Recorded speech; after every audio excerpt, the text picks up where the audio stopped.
ನಿಮಗೆಲ್ಲ practical examination complete ಆಗಿದೆ.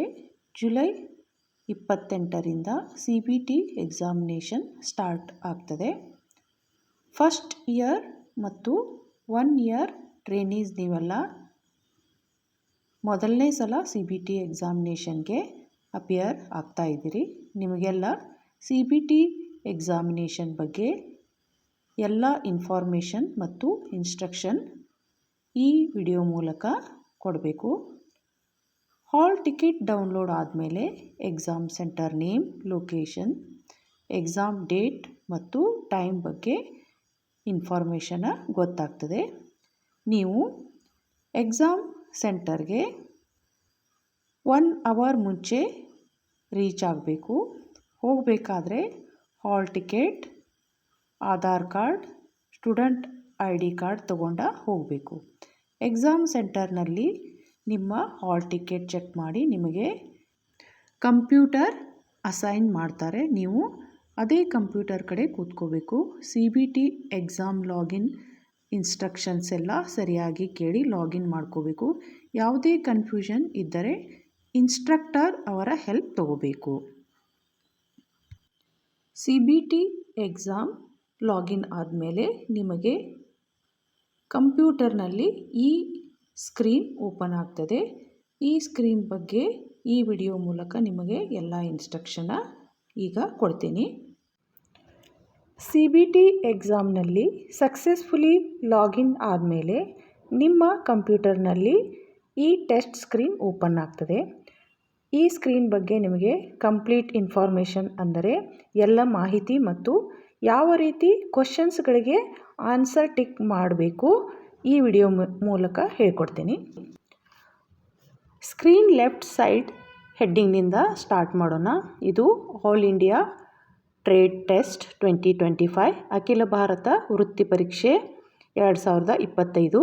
ನೀವು ITI ಟ್ರೈನೀಸ್ ಇರೋದರಿಂದ ಕ್ರಾಫ್ಟ್ಸ್ಮನ್ ಟ್ರೈನಿಂಗ್ ಸ್ಕೀಮ್ನಲ್ಲಿ ಈ ಟೆಸ್ಟ್ ಅಥವಾ ಈ ಎಕ್ಸಾಮಿನೇಷನ್ ನಡೀತಾ ಇದೆ.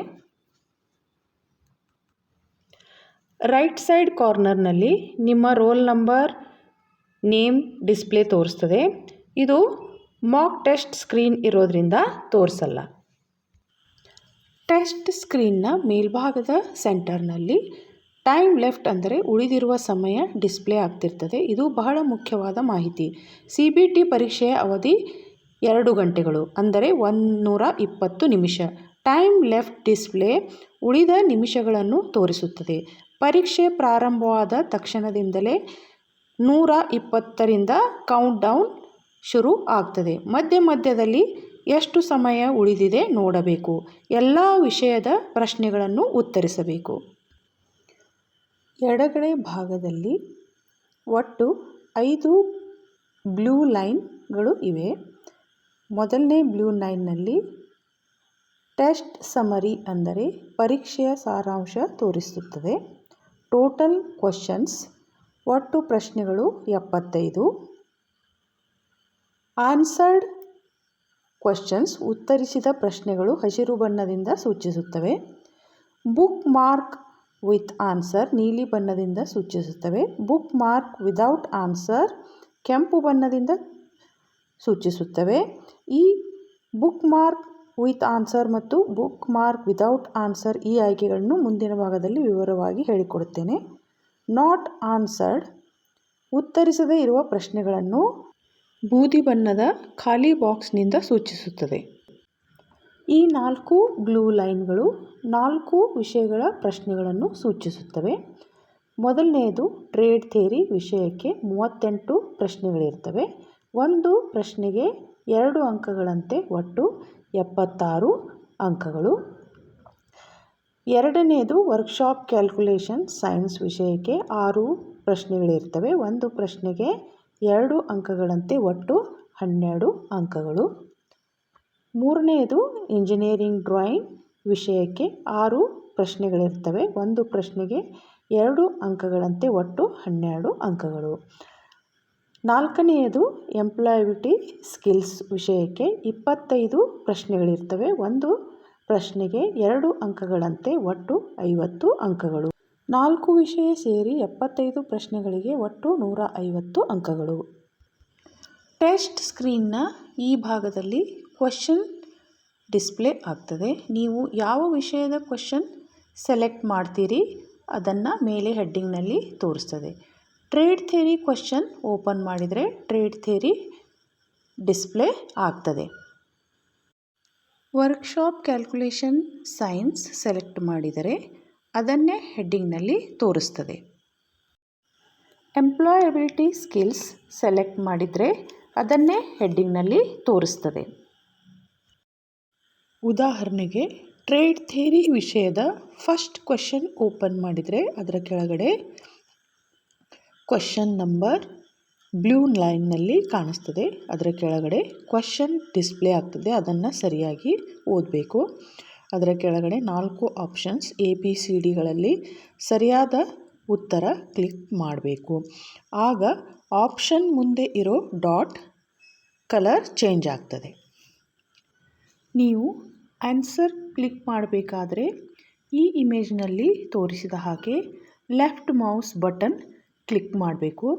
ಅದಾದ ನಂತರ ಪ್ರೀವಿಯಸ್ ಕ್ವಶನ್, ನೆಕ್ಸ್ಟ್ ಕ್ವಶನ್ ಮತ್ತು 4 ವಿಷಯಗಳ ಯಾವುದೇ ಕ್ವಶನ್ ಸ್ಕ್ರೀನ್ ಮೇಲೆ ಡಿಸ್ಪ್ಲೇ ಆಗಬೇಕಾದರೆ ಅದರ ಮೇಲೆ ಲೆಫ್ಟ್ ಮೌಸ್ ಬಟನ್ ಕ್ಲಿಕ್ ಮಾಡಬೇಕು. ಈಗ ಮತ್ತೆ ಟೆಸ್ಟ್ ಸ್ಕ್ರೀನ್ಗೆ ಬರೋಣ. ಟೆಸ್ಟ್ ಸ್ಕ್ರೀನ್ನ ಎಡಗಡೆ ಭಾಗದಲ್ಲಿ ಟ್ರೇಡ್ ಥಿಯರಿ ವಿಷಯದ ಕ್ವಶನ್ ನಂಬರ್ 1 ಮತ್ತು ಕ್ವಶನ್ ನಂಬರ್ 5 ಗ್ರೀನ್ ಕಲರ್ನಲ್ಲಿ ತೋರಿಸ್ತಾ ಇದೆ. ಈ ಪ್ರಶ್ನೆಗಳು ಉತ್ತರಿಸಿದ ಪ್ರಶ್ನೆಗಳು. ಉದಾಹರಣೆಗೆ ಕ್ವಶನ್ ನಂಬರ್ 5 ಇದಕ್ಕೆ ಆನ್ಸರ್ ಟಿಕ್ ಮಾಡಿದ ನಂತರ ಕೆಳಗಡೆ ಇರುವ ನೆಕ್ಸ್ಟ್ ಕ್ವಶನ್, ಪ್ರೀವಿಯಸ್ ಕ್ವಶನ್ ಅಥವಾ 4 ವಿಷಯದ ಯಾವುದೇ ಕ್ವಶನ್ ಮೇಲೆ ಕ್ಲಿಕ್ ಮಾಡಿದರೆ ಕ್ವಶನ್ ನಂಬರ್ 5 ಗ್ರೀನ್ ಕಲರ್ ಆಗ್ತದೆ. ನೀವು ಇದೇ ರೀತಿ 4 ವಿಷಯದ ಎಲ್ಲ ಪ್ರಶ್ನೆಗಳಿಗೆ ಆನ್ಸರ್ ಟಿಕ್ ಮಾಡಬೇಕು.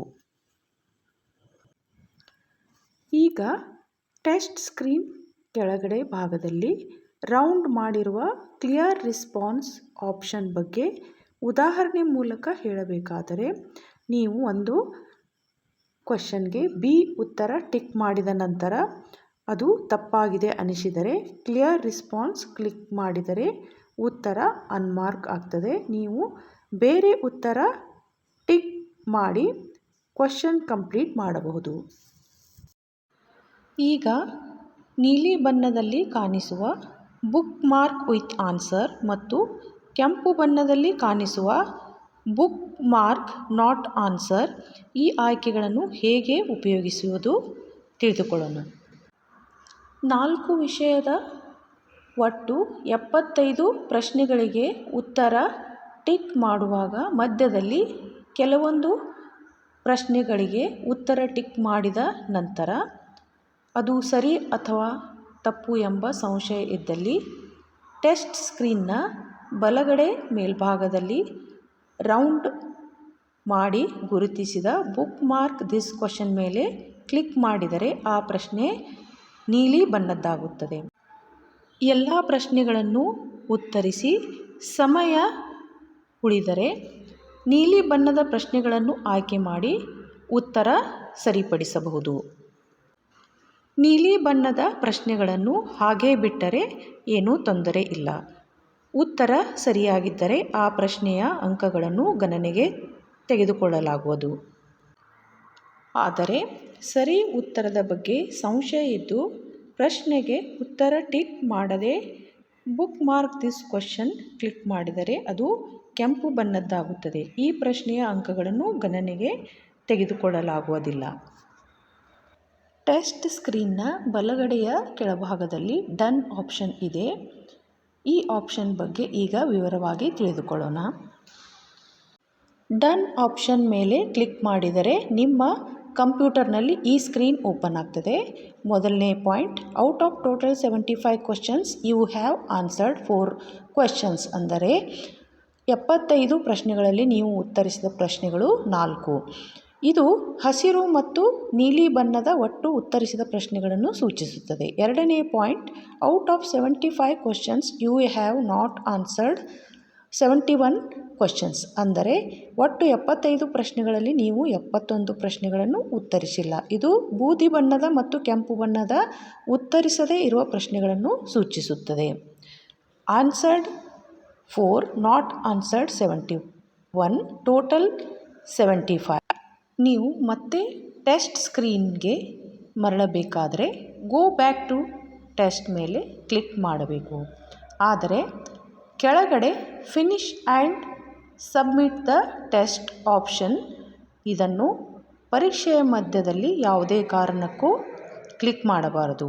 ಎಕ್ಸಾಮ್ ಸೆಂಟರ್ನಲ್ಲಿ ಇರುವ ಪರ್ಯವೇಕ್ಷಕರು ಹೇಳಿದ ನಂತರ ಕ್ಲಿಕ್ ಮಾಡಬೇಕು ಮತ್ತು ಯಾವುದೇ ಕಾರಣಕ್ಕೆ finish and submit the test ಮಾಡದೆ ಎಕ್ಸಾಮ್ ಬಿಟ್ಟು ಬರಬಾರದು. ಕೊನೆಯಲ್ಲಿ ಸಬ್ಮಿಟ್ ಮಾಡಬೇಕು. All the very best to you all.